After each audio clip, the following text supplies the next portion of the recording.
So how do you mark the WhatsApp messages as unread on the Android? Let me explain it. And if it's your first time in here, subscribe and we can get into it. So of course, at first we have to locate the WhatsApp app on our device.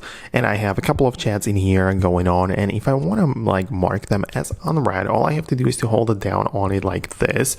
And then now that it gets selected, I can tap on the three dots in the top right.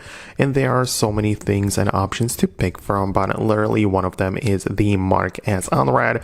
This is how you're going to turn it into a read message into a unread one. So you can see that we have the dot indicator in there showing me that there is a new message. And if you have the badges enabled, you would also see that there is a new one, right? And you can then get inside and now it gets read officially.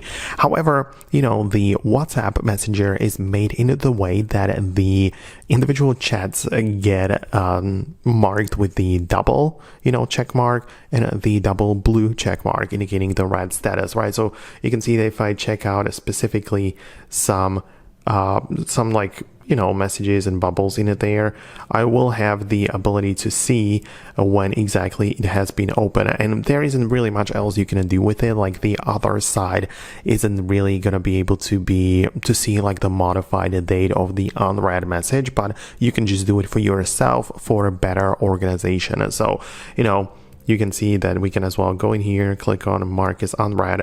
That's how it works.